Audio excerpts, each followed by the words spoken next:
हा रस्ता मंजूर आहे म्हणतात, परंतु माझी मंजुरा केलेलं नाही. त्याच्यानंतर राजूर खेडा गोरगाव खेडा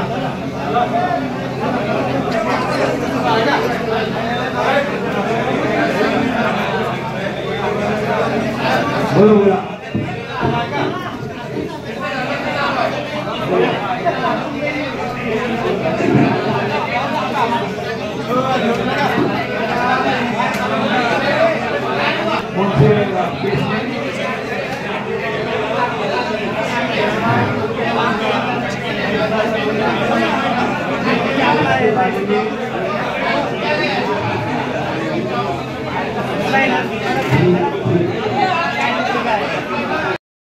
सांगा.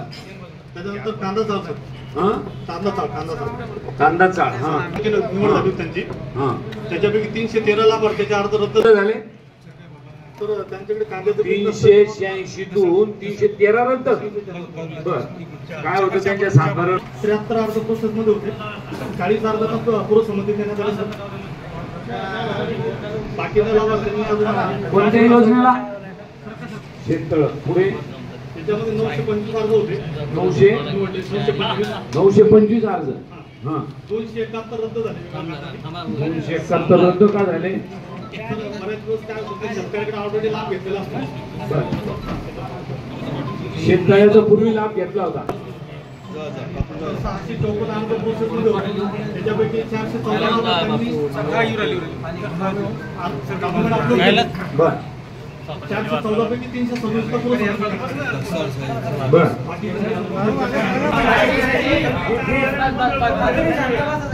शांत बसा. 8,000 अर्ज भरलेले आपल्या तालुक्यातले 8,397. मला दररोज किती मंजूर झाले याचा आकडा द्यायचा आहे तुम्हाला. जर याच्यानंतर जर अडचण आली तर त्याला सर्वस्वी जबाबदार तुम्ही राहा, हे मी तुम्हाला आपल्याला सांगतो. हा नाही तर परत तुम्ही म्हणू नका की साहेब माझी तक्रार व्यक्तिगत केली तुम्ही म्हणून. हा ते पण सांगून ठेवतो तुम्हाला.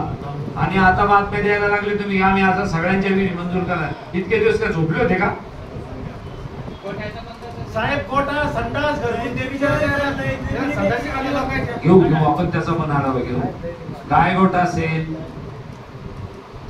तुमचा विहिरी असेल, किती मोठे काम आपल्याला करता येण्याजोगे होते. का केले ते मला कळत नाही.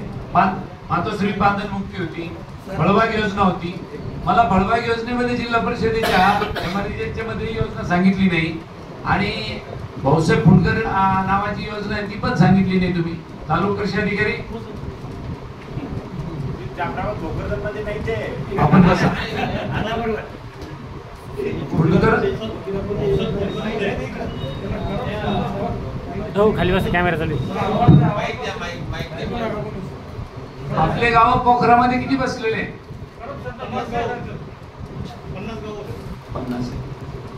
50 झाले. फुंडकर योजनेमध्ये 1320 अर्ज निवड झाले असतात. 1320. त्याच्यापैकी 1190 अर्ज रद्द झाले सर. 1320 अर्ज आले. कशाचे? फळबाग योजने. 1320 अर्ज आले, त्यातले काय झालं? 1190 रद्द झाले. पुढे 130 प्रोसेस मध्ये होते. त्याच्यापैकी 70 लाभार्थ्यांनीच फक्त डॉक्युमेंट अपलोड केले.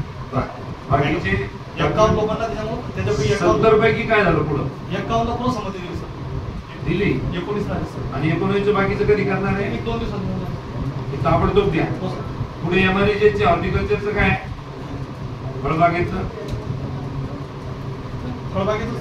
अरे दादा, भाऊसाहेब फुंडकरला बहुधारकातून फळबाग मिळते, एमआरडीएस मधून अल्पधारकाला मिळते. आणि मला सांगावं लागेल का?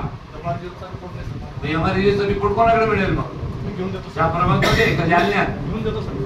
कसे तुमचे अधिकारी हो? तुमचा पंचायत समितीचा कृषी अधिकारी कुठे? पंचायत समितीचा कृषी अधिकारी खाली थांबले.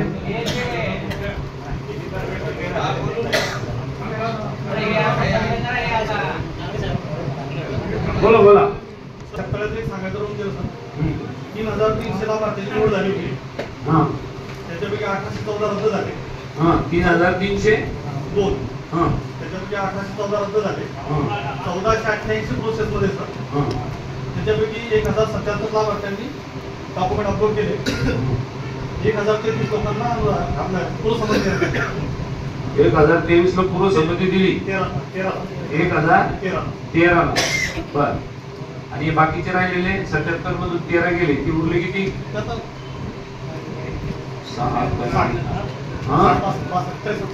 ते त्यांना कधी देणार आहे? 63 नाही 64 होते.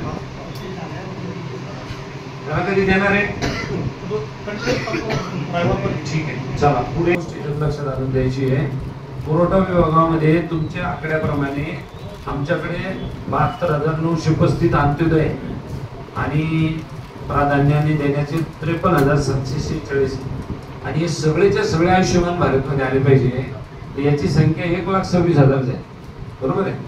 मग अजून याच्याशिवाय पुन्हा पांढरे कार्ड वेगळे आहे का? बरोबर आहे.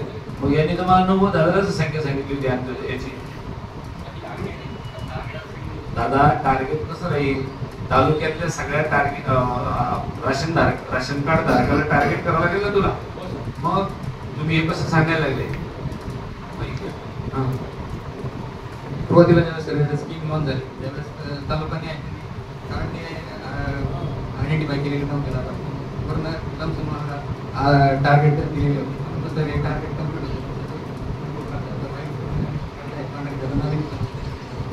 मग हे सगळ्यांनाच इंदिरा गांधी राष्ट्रीय विधवा निवृत्ती वेतन योजनेअंतर्गत 109 लाभार्थी आहेत. इंदिरा गांधी राष्ट्रीय दिव्यांग निवृत्ती वेतन योजनेअंतर्गत 28 लाभार्थी आहेत. संजय गांधी निराधार अनुदान योजनेअंतर्गत 315 लाभार्थी आहेत. संजय गांधी निराधार अनुदान योजनेअंतर्गत एसटी एक फॅक्टर आहे तर 59 लाभार्थी आहेत. श्रावणबाळ सेवा राज्य एसटी मध्ये किती आहे? एसटी मध्ये 102 फक्त. इतके कमी कसे? आपल्या तालुक्यात एसटीची संख्या मोठी आहे. ठीक आहे. श्रावणबाळ मध्ये सर्वसाधारणमध्ये 8,000. सर अर्ज किती पडू नये? श्रावणबाळचे संजय गांधी निराधारचे अर्ज किती पडून ते विचारा त्यांना. माझं उपोषण आहे 15 तारखेला. बोलतो आपण बसा. इंदिरा गांधी बोलतो. एक मिनिट. श्रावणबाळाचे किती आहे? श्रावणबाळाचे 8,995. हे चालू आहे. हो सर. इंदिरा गांधी राष्ट्रीय वृद्धापकाळ निवृत्ती वेतन योजनेअंतर्गत 6,935 आहे. हा. आणि श्रावणबाळ इंदिरा गांधी वृद्धापकाळ किती? 6,937. आणि श्रावणबाळचे अनुसूचित जाती हा घटक आहे एससीचा. हो. त्याचे 115 आहेत सर.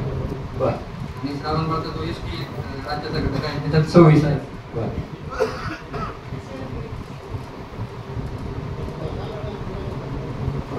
अशी एकूण लाभार्थी किती आहे? सध्या सर 21,017 लाभार्थी आहेत सर. 21,017.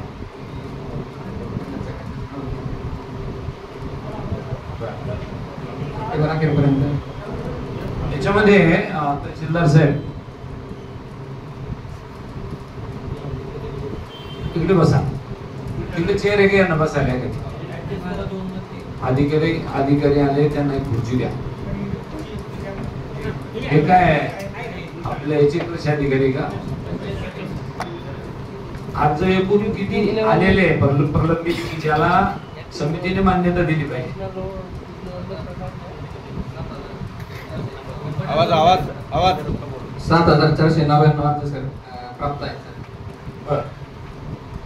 मग ते अर्ज मंजूर कधी करणार आहे आपण?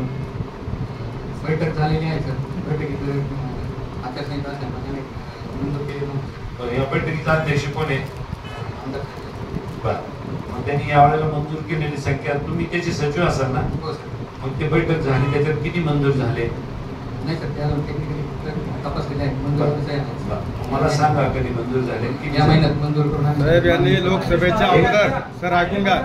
लोकसभेच्या अगोदर यांनी काय केलं? आमदार खासदार दोघांचे बापलेकांचं पत्र वाटलं गोरगरीब लोकांना मतासाठी आणि गोरगरीब लोक चक्रा मारतात तहसीलला. आंधळे पांगळे हे त्यांना देत नाही. मला आपल्याला विचारायचं की आता 7,499 अर्ज प्राप्त झालेले आहेत सर. तर याला मान्यता कधी, हो 2 मिनिट थांबा, याला कधी मान्यता देणार आहे आपण? या मंत्री हा ते बघा, कारण मला हे विचारायचं आपल्याला की या सगळ्या 7,000 लोकांची मंजुरी आपण देणार आहात का? नंबर 1, देणार नसेल तर का देणार नाही? 2, आणि दुसरी गोष्ट, तुमच्या तहसील कार्यालयामध्ये ठराविक माणसाच्या लोकांचा निरोप आल्यानंतर तेच प्रकरण मंजूर केलं जातं, अन्यथा आमच्यासारख्या एखाद्या सर्वसाधारण माणसाने प्रकरण दाखल केलं तर ते मंजूर केलं जात नाही. हा आक्षेप पूर्ण भोकरदन तालुक्याचा तहसीलदारांवर किंवा तहसील कार्यालयावर आहे. तर याच्यानंतर आपण तो अर्ज कोणाकडून स्वीकारतो? CSC सेंटर मार्फत ऑनलाईन केला जातो सर. हा, मग ऑनलाईन अर्ज केला जातो, तो तुमच्याकडे मिळतो. मग त्याची छानबीन करा आणि मीटिंग मध्ये ठेवा ना त्याला. मीटिंग मध्ये जर ठेवले, त्यांनी मंजूर केले तर उत्तम, नाही मंजूर केले तर आम्हाला कारण तरी कळत की या कारणाने मंजूर केलं नाही म्हणून. त्याच्यात मंजूर आणि नामंजूर त्रुटी जर काही प्रस्ताव हा, काय म्हणले? त्याच्यात नामंजूर जे आहे त्याच्यात आपण काही त्रुटी असतील त्या आपण प्रत्येकाला कळवा ना, ते कळवा. आता लक्ष्मीबाई शिवाजी गायकवाड, ऐका, बसा. लक्ष्मीबाई शिवाजी गायकवाड पेरजापूर. आता तुमचं कार्यालय बाजूला आहे, तुम्ही इथे आहे, याचं प्रकरण मंजूर झालेलं आहे का मला सांगता येईल? हा, व्हेरी गुड. म्हणजे आता तुम्ही जे खरं बोलले आज पहिल्यांदा, यांनी काय केलंय, एक पत्र आहे माझ्याकडे, हे जे ना पत्र आलेलं आहे, हजारो पत्र मी सगळे घेऊन आलेलो आहे. लक्ष्मीबाई शिवाजी गायकवाड पेरजापूर, आपल्याकडे लिहा नाव लिहून घ्या. हे प्रकरण मंजूर आहे का? मंजूर झाला असेल तर त्या मीटिंगची तारीख, प्रोसिडिंगची कॉपी मला द्या. आणि मंजूर नसेल तर असं आमदाराला आपले लेटर पाठवून लिहून पाठवता येतं का? ते त्या सभेचे अध्यक्ष आहे, आम्ही त्यांचा मान सन्मान करतो. पण मंजूर असेल तर उत्तम, नसेल तर मग ते योग्य नाही, याचा मला खुलासा आपल्याकडून करून द्यावा. मंजूर असेल तर आम्हाला आक्षेप नाही, उत्तम, चांगली गोष्ट आहे. पण आक्षेप पत्र जेवढे वाटले तेवढे सगळे पत्राची कॉपी आहे माझ्याकडे. आणि त्यांनी बाहेर काय पत्र वाटावे याला काही तहसीलदार जबाबदार नाही. पण तहसीलदाराने आता ते जर मंजूर नसेल तर त्याचं खरं प्रोसिडिंग द्यायला तुमची जिम्मेदारी आहे. आता खोटं देऊ नका, सगळेच मंजूर म्हणू नका. सब थोडे 12%. त्यांनी पत्र दिले, त्यांनी नावं टाकले, सगळेच मंजूर आहे असं म्हणता कामा नाही तुम्ही. नाही तर संजय गांधी निराधार योजनेमध्ये अनेक तहसीलदार सस्पेंड झालेले आहेत, अनेक लोकांना अडचणी आलेल्या आहेत. आपल्याला कल्पना आहे या सगळ्या गोष्टी. माझी आपल्याला विनंती राहील, जे मंजूर आहे ते मंजूर म्हणा, जे नामंजूर आहे ते नामंजूर म्हणा, नाही तर तुमच्यावर बितेल, त्याची काळजी घ्या. आणि म्हणून मला आपल्याला पुढचं आपला हे घ्या, पुढचा टप्पा घ्या तहसील कार्यालयाचा.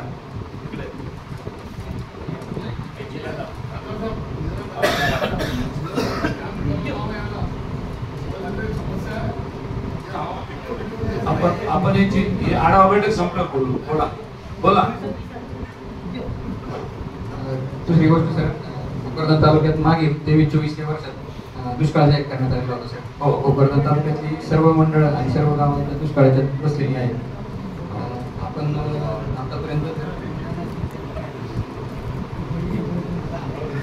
त्याच्यात पात्र लाभार्थी किती होते, किती रक्कम मंजूर झाली आणि आता पण वाटप किती झाली? आतापर्यंत 90,680 लोकांना पोर्टलवर यादी अपलोड करण्यात आलेली आहे. 77,218 लोकांना लाभ मिळालेला आहे.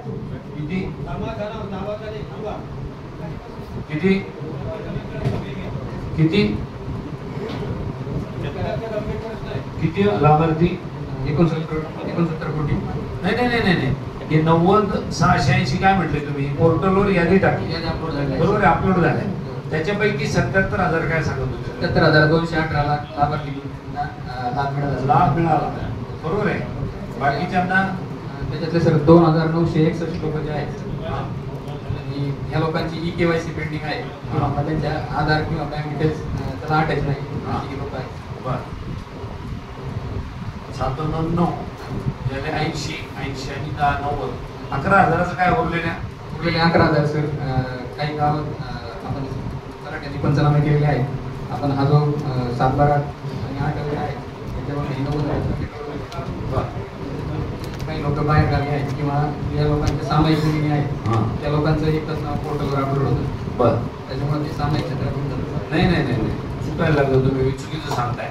सामुदायिक क्षेत्रात एक नाव येते इथपर्यंत बरोबर आहे. तुमच्याकडे खातेदाराची संख्या किती आहे मग? तहसील कार्यालयामध्ये एकूण खातेदार किती आहे? तशी 94,000 आहे. हा. पण आता याच्यात काय होतं की सामायिक क्षेत्र आणि 2 गावात क्षेत्र आहेत. हा. आता इथं परत लोकांचं कसं आहे की 2 ते 3 गावात क्षेत्र आहे. माझं 2 गावात क्षेत्र असेल तर एका गावात दुष्काळ पडला, दुसऱ्या गावात पडला नाही का? नाही दुसऱ्या दोन्ही गावात दुष्काळ पडला. दुसऱ्या गावात 100% याच्यात 3 लोड आहे. मग एकदा एका लाभ दिल्यावर दुसऱ्या ठिकाणी ती द्यायचा नाही असं काही शासनाचा नियम आहे का? त्यात फक्त काय आहे की जी लाभार्थी संख्या आपण क्लब करतो. माझं 2 नाव आहे, माझं वाडीमध्ये नाव आहे, सोयगाव तिकडं नाव आहे. त्यामुळे आपण ते नाव 2दा मोठं अपलोड झालं. आपण ते 2 आणि नाव म्हणून तुम्ही म्हणायचं 77,000 झाले, पण ते कन्फर्म करा, आम्हाला व्हेरीफाय करून द्या. आपल्याकडे कोणाला ऐका जरा 2 मिनिट ऐका. आपण ते मोबाईल कशाला वर धरून मला बोलायला लागले, ते नंतर करून आपण सगळं जण काय ते मला कळलं. मोबाईल